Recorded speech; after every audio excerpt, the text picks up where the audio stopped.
Hello दोस्तों। क्या आपने कभी सोचा है कॉमन सेंस, जो कभी हर इंसान की सबसे ताकतवर सोच मानी जाती थी, आजकल इतनी तेजी से क्यों गायब होता जा रहा है?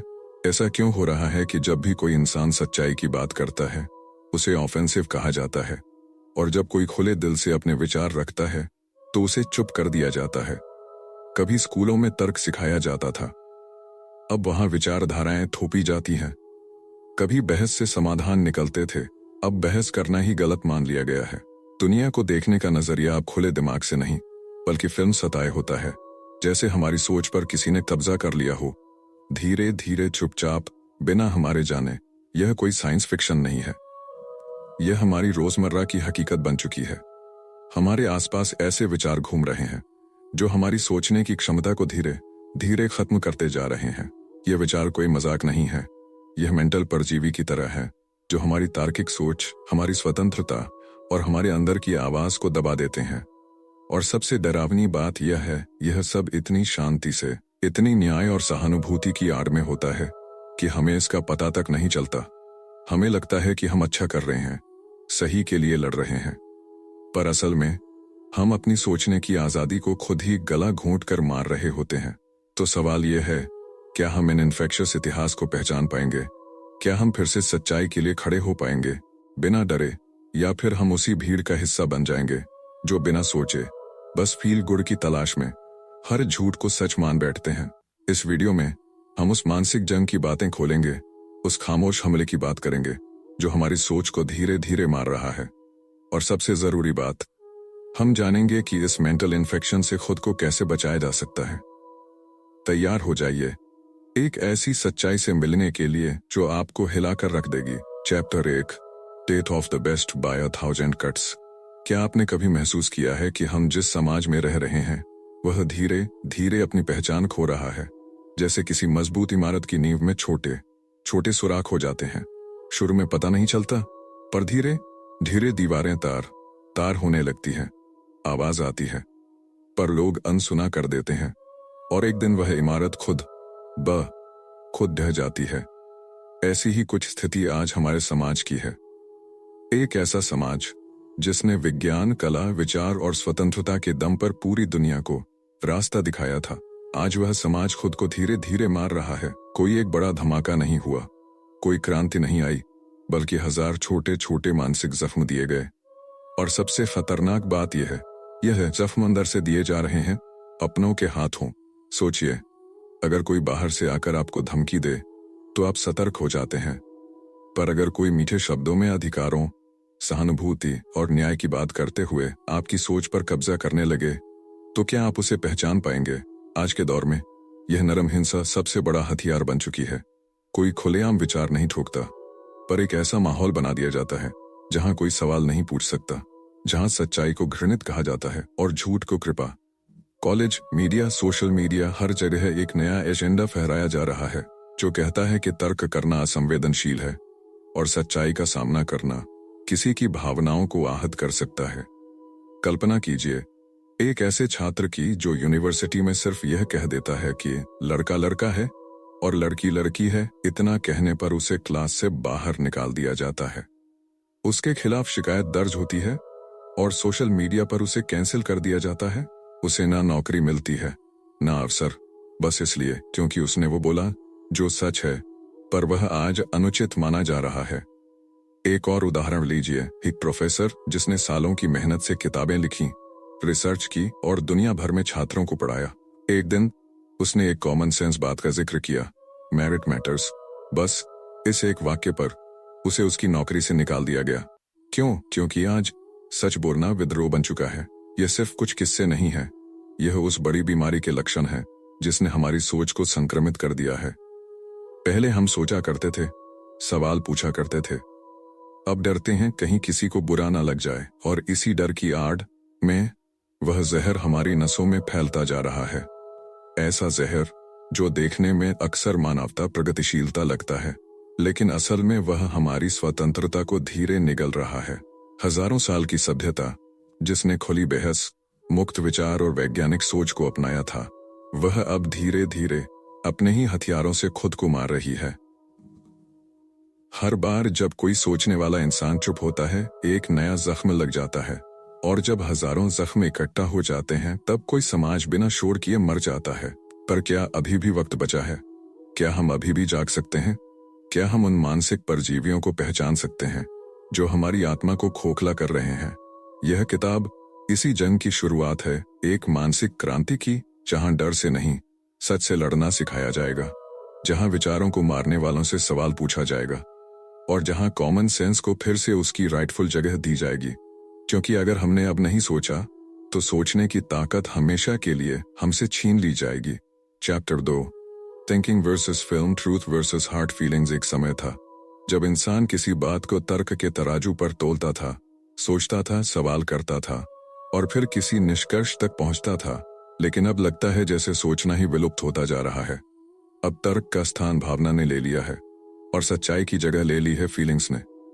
कभी आपने किसी से सिर्फ इतना कहा हो कि देखो, जो तुम सोच रहे हो वह बहुत तथ्यों पर आधारित नहीं है, और जवाब में वह इंसान आपसे नाराज हो गया। उसने कहा, तुम मेरी फीलिंग्स को चोट पहुंचा रहे हो। अब सोचिए, अगर सच्चाई कहने से इतनी फीलिंग्स की आहट होती है, तो क्या हमें सच्चाई बोलना बंद कर देना चाहिए? आज का दौर यही सिखा रहा है कि सच्चाई से ज्यादा जरूरी है लोगों की भावनाओं को ना आहत करना, और यह सोच धीरे धीरे हमारे समाज को खोखला कर रही है। पहले जब कोई बात कही जाती थी तो सवाल होता था, क्या यह सच है? आज सवाल होता है, क्या इससे किसी को बुरा तो नहीं लगेगा? मान लीजिए एक डॉक्टर अपने मरीज से कहे, आपको कैंसर है और आपको तुरंत इलाज चाहिए। अब मरीज कहे, आपने यह कहकर मेरी फीलिंग्स को हर्ट कर दिया, तो डॉक्टर को क्या करना चाहिए? क्या वह सच्चाई छुपा ले? नहीं ना। लेकिन आज के समाज में सच्चाई बोलना ही अपराध बनता जा रहा है, बस इसलिए क्योंकि वह सुनने में कड़वी होती है। एक और उदाहरण देखिए।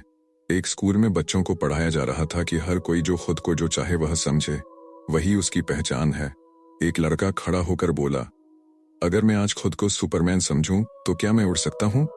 पूरा क्लास हंस पड़ा, लेकिन शिक्षक नाराज हो गया और उस लड़के को इंटॉलरेंट कहकर चुप कर दिया गया।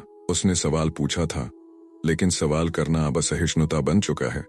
यही तो मानसिक संक्रमण है, जहां विचारों की कसौटी सच नहीं बल्कि किसे कैसा लगेगा बन गई है। जैसे एक कोहरे की चादर ने सच्चाई को ढक दिया है और अब हम सब उसे ढूंढने में बस अंधाधुंध चल रहे हैं, बिना दिशा, बिना उद्देश्य। सोचना मुश्किल होता है क्योंकि सोचने के लिए हमें तथ्यों को परखना पड़ता है, अपने विचारों को चुनौती देनी पड़ती है।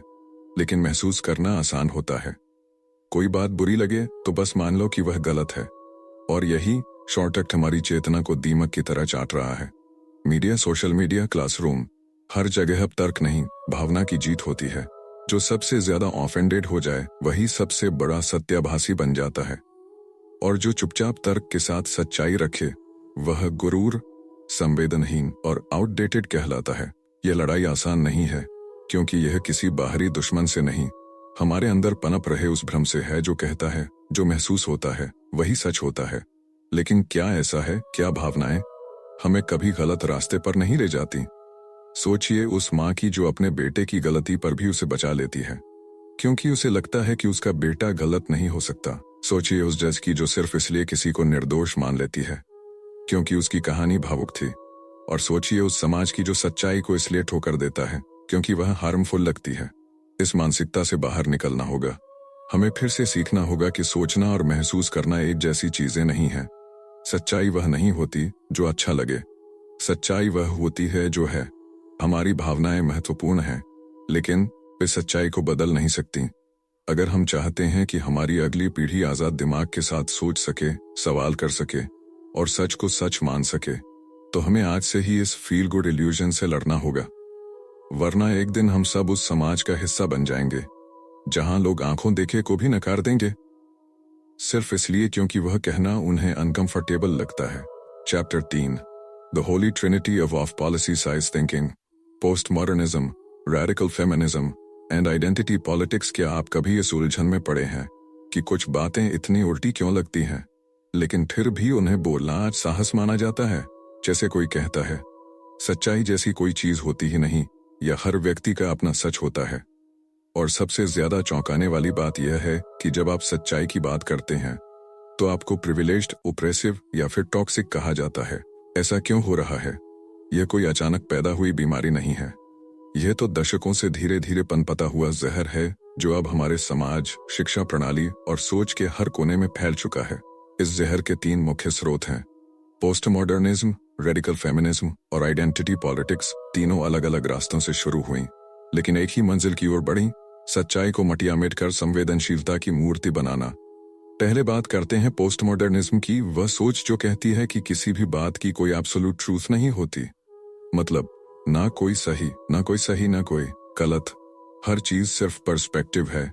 अब जरा सोचिए, अगर हर किसी का अपना सच है तो क्या कोई मर्डर करने वाला भी कह सकता है मेरे लिए यह हत्या नहीं थी? क्या कोई झूठ बोलने वाला कहे मेरे लिए यह झूठ नहीं था? यह सोच किसी भी नैतिक आधार को पूरी तरह खत्म कर देती है। स्कूलों और कॉलेजों में जब बच्चों को सिखाया जाता है कि there are no right answers, तो सोचिए वे आगे जाकर क्या सोचेंगे। वे तो हर बात को केवल अनुमान, कथानक और भावना से जोड़ेंगे और सत्य को ही खारिज कर देंगे। अब आइए रेडिकल फेमिनिज्म पर। महिलाओं के अधिकारों की लड़ाई समानता के लिए थी, लेकिन अब यह विचार एक ऐसे मोड़ पर आ चुका है जहां पुरुष होना ही अपराध बन गया है। हर पुरुष को पोटेंशियल हरेसर माना जाता है, हर सफलता को मेल प्रिविलेज कहा जाता है, और हर बात जो किसी महिला की भावनाओं को छू जाए उसे मिसोजिनी घोषित कर दिया जाता है। नई बात अब समान आधार की मांग नहीं रही, बल्कि सत्ता के संतुलन को पलटने की कोशिश बन चुकी है, जहां लिंग के आधार पर न्याय तय होता है, न कि इंसान के व्यवहार से। तीसरी और सबसे खतरनाक है पहचान की राजनीति। यह सोच मायने रखती है आपकी जाति, रंग, धर्म और लिंग से, यानी आपकी पहचान ही आपकी सच्चाई है। अब जरा सोचिए, जब कोई कहता है आप इस विषय पर बोल ही नहीं सकते क्योंकि आप इस समुदाय से नहीं हैं, तो क्या वह तर्क कर रहा है या सिर्फ चुप कराना चाहता है? क्या अब तर्क को जाति और वर्ग से मापा जाएगा? क्या मेरिट का कोई अर्थ नहीं रह जाएगा? इस त्रयी ने मिलकर एक ऐसी विचारधारा तैयार की है जहां तर्क, सच्चाई और स्वतंत्रता को सिर्फ इसलिए कुचल दिया जाता है क्योंकि वे हार्मफुल लग सकते हैं या किसी पावर स्ट्रक्चर को चुनौती दे सकते हैं। ये सोच आज हमारे स्कूलों, मीडिया, सोशल मीडिया और यहाँ तक कि दफ्तरों तक में फैल चुकी है। कल्पना कीजिए, एक बच्चा जिसने मेहनत से परीक्षा पास की है, लेकिन उसे कहा जाता है तुम्हें तो प्रिविलेज मिला था इसलिए सफल हुए। एक महिला जो परंपरागत सोच से अलग सोचती है, लेकिन रेडिकल फेमिनिज्म उसे ट्रेटर कहता है। एक प्रोफेसर जो सिर्फ कहता है तर्क होना चाहिए, तथ्यों के आधार पर बात होनी चाहिए, लेकिन उसे प्रॉब्लमैटिक कहकर नौकरी से निकाल दिया जाता है। इस जहर ने समाज में एक अजीब डर पैदा कर दिया है, बोलने का डर, सच को सामने लाने का डर। और सबसे बड़ी विडंबना यह है कि यह सब स्वतंत्रता और समानता के नाम पर हो रहा है। अब वक्त आ गया है कि हम इस विचारधारा की परतों को समझें। हम ये पहचानें कि क्या सच में हम उन लोगों की मदद कर रहे हैं जिन्हें जरूरत है, या फिर बस एक सिस्टम बना रहे हैं जहां सोचने की आजादी खत्म हो जाए।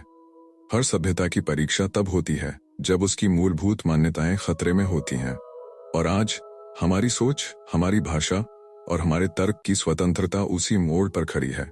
क्या हम इसे पहचान पाएंगे, या फिर हम भी उस भीड़ का हिस्सा बन जाएंगे जो हर जोर से बोले गए झूठ को सच मान लेती है? इस सवाल का जवाब हमें खुद देना है, सोचकर, बिना डरे।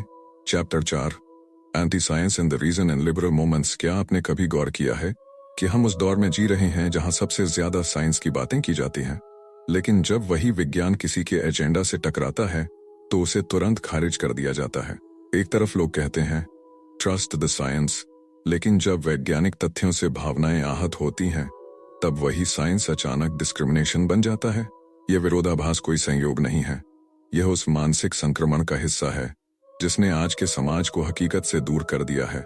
विज्ञान, जो कभी सत्य तक पहुंचने का सबसे शुद्ध रास्ता माना जाता था, अब केवल तब तक सही है जब तक वह किसी भावना या पहचान से टकराता नहीं, और जैसे ही तर्क, डेटा या लॉजिक किसी नैरेटिव को चुनौती देते हैं, उन्हें नेगेटिव, इनसेंसिटिव या डेंजरस घोषित कर दिया जाता है। अब जरा सोचिए, अगर किसी डॉक्टर की रिसर्च यह साबित करे कि पुरुष और महिलाएं जैविक रूप से कुछ मामलों में भिन्न होते हैं, तो क्या होगा? क्या लोग उस वैज्ञानिक अध्ययन को पढ़ेंगे? नहीं, वह डॉक्टर को सेक्सिस्ट कहकर कैंसिल कर देंगे।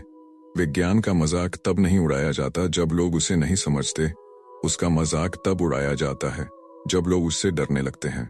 आज का समाज ऐसे मोमेंट्स से भरा पड़ा है जो खुद को लिबरल कहते हैं, लेकिन हकीकत में सबसे ज्यादा असहिष्णु वही होते हैं। वह कहते हैं हम सबकी बातें सुनेंगे, लेकिन अगर आपने उनकी लाइन से अलग कुछ बोल दिया तो आपको फौरन चुप कर दिया जाएगा। उन्हें विविधता चाहिए, लेकिन विचारों की नहीं, बस पहचान की। वह कहते हैं इंक्लूजन, लेकिन सच्चाई और तर्क की कोई जगह नहीं होती उनके मंच पर। एक युवा वैज्ञानिक जिसने सालों की मेहनत से रिसर्च की थी, सिर्फ इसीलिए अपनी नौकरी से निकाल दिया गया क्योंकि उसने एक प्रेस इंटरव्यू में जैविक लिंग भिन्नता पर आधारित वैज्ञानिक विश्लेषण प्रस्तुत किया था। न कोई गाली, न अपमान, बस वैज्ञानिक सच बोला। लेकिन आज के दौर में अगर आपकी सच्चाई किसी की भावना से टकरा जाए तो आप प्रॉब्लम बन जाते हैं। अभी हाल ही में एक कॉलेज कैंपस में एक वक्ता को बुलाया गया था जो सिर्फ ये बताने वाला था कि किस तरह डेटा के जरिए हम सामाजिक समस्याओं को समझ सकते हैं। लेकिन जैसे ही यह पता चला कि उसके विचार मुख्यधारा की सोच से थोड़े अलग हैं, छात्रों ने विरोध शुरू कर दिया। बैनर लहराए गए, सेफ स्पेस की मांग की गई। आखिर में उसे बुलाना रद्द कर दिया गया। सोचिए, एक विश्वविद्यालय जहां विचारों का स्वागत होना चाहिए, वहां अब विचारों से डर लगता है। तर्क अब ट्रिगरिंग हो गया है, डेटा बायस्ड कहा जाता है, और जो इंसान सोचने की आजादी की बात करता है उसे डेंजरस कहा जाता है। यह आधुनिक सभ्यता की एक अजीब आंदोलन बन चुकी है, जहां स्वतंत्रता सिर्फ एक भ्रम है, और यह भ्रम इतना मजबूत है कि लोग खुद अपनी सोचने की क्षमता को कुर्बान कर रहे हैं, सिर्फ इसलिए कि वह सही दिखना चाहते हैं। अब हम ऐसे समय में पहुंच चुके हैं जहां साइंटिफिक मेथड को कॉलोनियल कहा जाता है, लॉजिक को ऑप्रेशन और डिबेट को वायलेंस। यह शब्दों का खेल नहीं है, यह विचारों पर हमला है, और इस हमले का उद्देश्य है सच्चाई को दबाना और भावनाओं को सिंहासन पर बैठाना। लेकिन एक सवाल उठता है, अगर हम विज्ञान को भावनाओं से नीचे रख देंगे तो क्या हम कभी ऐसे समाज तक पहुंच पाएंगे जहां न्याय हो, विकास हो और सच्चाई का राज हो? क्या हम फिर उसी अंधेरी युग की ओर लौट रहे हैं जहां सच बोलने पर आग में जला दिया जाता था? फर्क बस इतना है कि आज का युग शोषण, मीडिया और मानसिक बहिष्कार का है। यह लड़ाई सिर्फ एक विचारधारा की नहीं है, बल्कि हमारी सोच की स्वतंत्रता की है। विज्ञान और तर्क वह मशालें हैं जिनकी रोशनी से हम सच्चाई तक पहुंच सकते हैं, लेकिन अगर हम खुद ही उन रोशनियों को बुझाने लगें तो फिर अंधेरा ही हमारा भविष्य बन जाएगा। अब फैसला हमें करना है, क्या हम उस समाज का हिस्सा बनेंगे जो विज्ञान और तरक्की के साथ खड़ा है, या फिर उस भीड़ में खो जाएंगे जो बस इतना सोचती है कि किसी को बुरा न लग जाए। चैप्टर 5, परजीवी ऑफ ह्यूमन कॉग्निशन। क्या आपने कभी खुद से पूछा है, मैं जो सोच रहा हूं क्या वह सचमुच मेरी अपनी सोच है, या फिर कहीं ऐसा तो नहीं कि जो विचार मेरे दिमाग में दौड़ रहे हैं वह दरअसल कहीं और से किसी और के एजेंट की तहत धीरे धीरे मुझ में डाले गए हों? यह सवाल जितना डरावना है उतना ही जरूरी भी है। हम इंसान गर्व करते हैं अग्नि सोचने की क्षमता पर। हमारी चेतना, हमारा विवेक, हमारी तर्क शक्ति, यही तो हमें बाकी प्राणियों से अलग बनाते हैं। लेकिन जब सच ही संक्रमित हो जाए, जब हमारी कॉग्निशन, हमारे सोचने की क्षमता किसी परजीवी आइडिया के शिकंजे में आ जाए, तब क्या बचेगा हमारे पास? आज हम ऐसे विचारों के बीच जी रहे हैं जो देखने में मॉडर्न लगते हैं, सुनने में नैतिक लगते हैं और महसूस करने में सही लगते हैं, लेकिन असल में वे हमारी सोच को कंट्रोल करने का काम कर रहे हैं। ये विचार सिर्फ किताबों में नहीं है, ये हमारे टीवी न्यूज चैनलों, इंस्टाग्राम रील्स और स्कूलों की किताबों में भरे हुए हैं।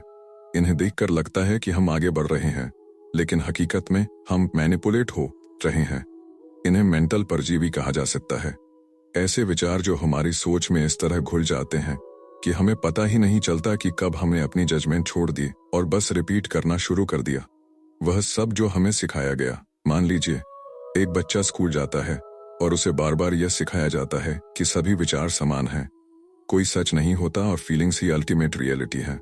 धीरे धीरे वह बच्चा सच्चाई की खोज करना छोड़ देता है क्योंकि उसे यकीन हो जाता है कि सच तो कोई होता ही नहीं। अब वह बच्चा बड़ा होता है, किसी बहस में तर्क नहीं करता, वह कहता है मेरे लिए यह सच है, और जैसे ही कोई उसे असहमत होता है वह उसे टॉक्सिक कह देता है। यहीं से मानसिक परजीविता शुरू होती है, जब आप विचारों के मालिक नहीं रहते बल्कि उनके गुलाम बन जाते हैं। अब सोचिए उस युवा पत्रकार की जिसने पढ़ाई की थी लोगों को सच्चाई दिखाने के लिए, लेकिन जब उसने एक स्टोरी करनी चाहिए जो उसके न्यूज चैनल की नीतियों से मेल नहीं खाती थी, तो उसे बाहर का रास्ता दिखा दिया गया। आज वह बेरोजगार है लेकिन जिंदा है, पर उसके कुछ दोस्त आज भी उस चेंबर में काम कर रहे हैं जहां वे जानते हैं कि वे झूठ फैला रहे हैं, लेकिन वे उसे सच मान चुके हैं। क्यों?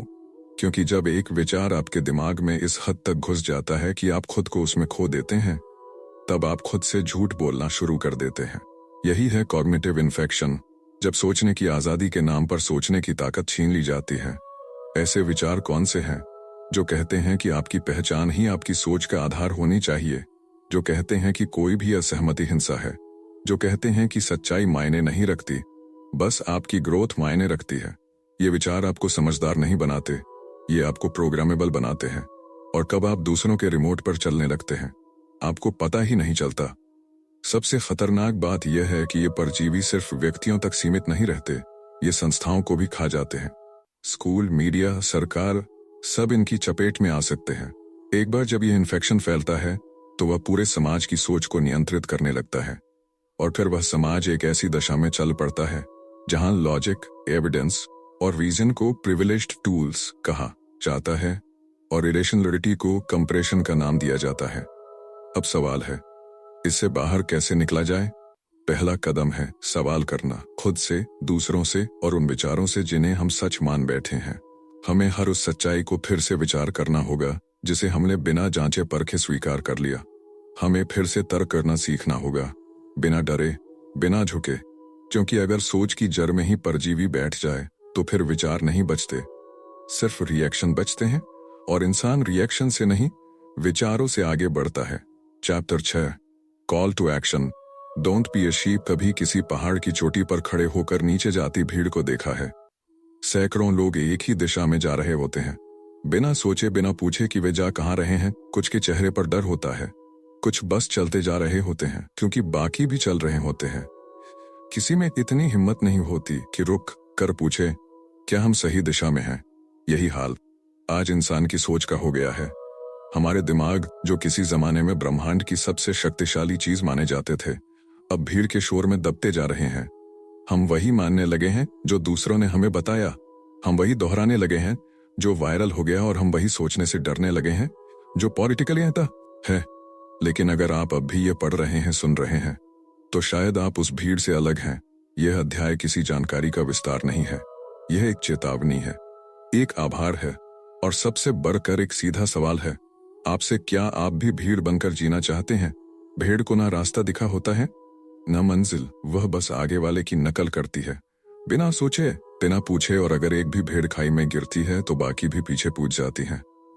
सोचिए, क्या आज के समाज में यही नहीं हो रहा? जब कोई मशहूर व्यक्ति कुछ कहता है तो लाखों लोग उसे कोट करने लगते हैं, बिना समझे कि उसका अर्थ क्या है। जब कोई इन्फ्लुएंसर किसी नैरेटिव को बढ़ावा देता है तो हजारों लोग इस विचार को मेरा भी है कहने लगते हैं, क्योंकि ऐसा कहना सेफ है। और जब कोई अकेला इंसान सच्चाई की बात करता है तो उसे एक्सट्रीम हेटफुल या इंटॉलरेंट कहकर चुप कर दिया जाता है। इसलिए यह अध्याय हमसे कहता है, अब चुप रहने का समय नहीं है। अगर आपको लगता है कि दुनिया गलत दिशा में जा रही है तो खुद को मत रोकिए। अगर आपको लगता है कि कोई बात आपके भीतर से झकझोर रही है तो उसे बाहर निकालिए। अगर आपको लगता है कि सच्चाई अनपॉपुलर हो गई है तो उसे जोर से बोलिए, क्योंकि इतिहास ने हमें यही दिखाया है, भीड़ ने कभी बदलाव नहीं लाया, बदलाव हमेशा उन्हीं लोगों ने लाया है जिन्होंने अकेले चलने की हिम्मत की। एक वैज्ञानिक जिसने कहा कि धरती गोल है, उसे पागल कहा गया। एक महिला जिसने कहा कि औरतों को वोट देने का हक होना चाहिए, उसे जेल में डाला गया। एक लेखक जिसने कहा कि आजादी सोचने से शुरू होती है, उसकी किताबें जलाई गईं, लेकिन आज हम उन्हें वीर कहते हैं, विजनरी कहते हैं। अब बारी है आपकी। हर वह क्षण जब आप सोचने की हिम्मत करते हैं, सवाल उठाते हैं, सच्चाई के पक्ष में खड़े होते हैं, आप उस दीवार में एक दरार पैदा करते हैं जो हमें बांध कर रखती है। और जितनी ज्यादा दरारें होंगी उतनी जल्दी वह दीवार गिरेगी। अब वक्त है जब आपको तय करना होगा कि आप कौन हैं, एक और नाम भीड़ में, या वह आवाज जो भीड़ को रोककर पूछती है, कहां जा रहे हो? अगर आपको भी इस सवाल का जवाब चाहिए तो अब समय है आंखें खोलने का, अपनी सोच पर यकीन करने का, और सबसे जरूरी भीड़ से अलग चलने का, क्योंकि इतिहास उन्हीं को याद रखता है जो भीड़ से अलग चलने की हिम्मत रखते हैं। तो दोस्तों, अब जब हमने इस किताब की हर परत को खोलकर देखा, हर अध्याय के पीछे छुपे उस जहर को पहचाना जो हमारी सोच को चुपचाप निगल रहा है, तो सवाल अब सिर्फ इतना बचा है, अब आप क्या करेंगे? क्या आप भीड़ के साथ बहते रहेंगे या उस सच्चाई की तलाश में कदम उठाएंगे जो भले ही अकेली हो पर सही हो। इस किताब ने हमें बताया कि कैसे हमारी आज़ादी पर, हमारी ताकत पर और हमारी आवाज़ पर धीरे धीरे कब्जा किया जा रहा है, और हम में से ज्यादातर को इसका एहसास तक नहीं हो रहा। लेकिन अब आप जाग चुके हैं। अब आपके पास वह दृष्टि है जो भीड़ से अलग सोचने की ताकत देती है। अब आपके पास वह समझ है जो वायरल झूठों के पीछे छुपे एजेंडा को पहचान सकती है। और सबसे बड़ी बात, अब आपके पास वह हिम्मत है जो सच्चाई के लिए अकेले खड़ा होने से नहीं डरती। तो उठिए, सोचिए, सवाल करिए और हर उस जगह पर आवाज उठाइए जहां सच्चाई को दबाया जा रहा है। क्योंकि जब आप बोलते हैं तो कोई और भी हिम्मत पाता है, जब आप खड़े होते हैं तो कोई और भी डर से आजाद होता है, और धीरे धीरे यही आवाज एक आंदोलन बन जाती है। याद रखिए, इस दुनिया को सोचने वालों की जरूरत है, डरने वालों की नहीं। अगर आपको यह वीडियो पसंद आया हो, अगर आपको लगा कि यह सच्चाई लोगों तक पहुंचनी चाहिए, तो इसे शेयर जरूर करें, क्योंकि जितनी ज्यादा आवाजें उठेंगी उतनी तेज गूंज बनेगी, और गूंज को दबाया नहीं जा सकता। सब्सक्राइब कीजिए हमारे इस चैनल को, जहां हर किताब सिर्फ पढ़ी नहीं जाती बल्कि जी जाती है।